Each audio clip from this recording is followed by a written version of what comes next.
Hey, what's up, everybody? It's Commish from Fantasysmarts. I'm going to start a little conversation today. I got my first draft coming up this weekend. It's one of my tester leagues that I use to kind of evaluate how drafts are going. Nothing at stake here, just bragging rights, but I do like to win. And I think last year I took third in this league. It's a 12-team league. Made the playoffs. Took third, I believe. So I'm really excited about it. You know, last year, 7 leagues. 6 playoffs, 5 semifinals, 2 wins last year.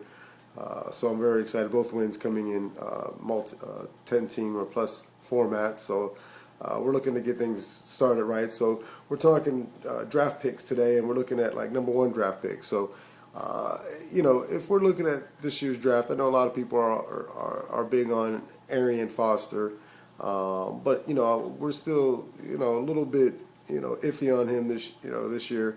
Obviously, he's gonna have some big numbers, but and what he did last year is certainly warranted. But if you had the #1 pick this year, we'd like to hear from some of you guys. What would you think? Would you take Arian Foster? Would you be going Adrian Peterson?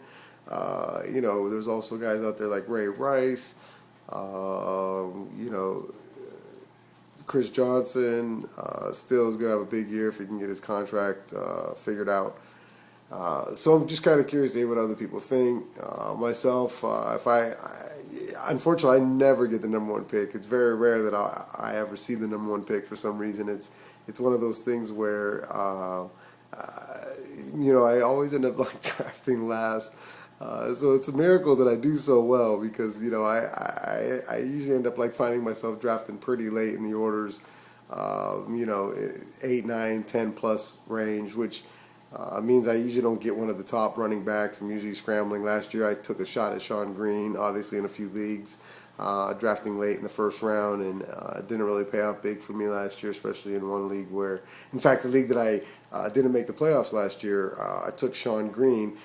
It was a touchdown league, and unfortunately Sean Green just didn't see much of the end zone last year, so he was pretty much a bust and sat on my bench all year. I still did really well. I think at the end of the year I did earn a couple dollars in that league through weekly prizes and stuff, but nothing to brag about. So this year, looking to redeem myself, get things going. Like to hear what's going on with everybody else, see what you think about #1 pick. Here's what we're posing on you. If you had the #1 pick in the fantasy draft, who would it be? We want to hear from you.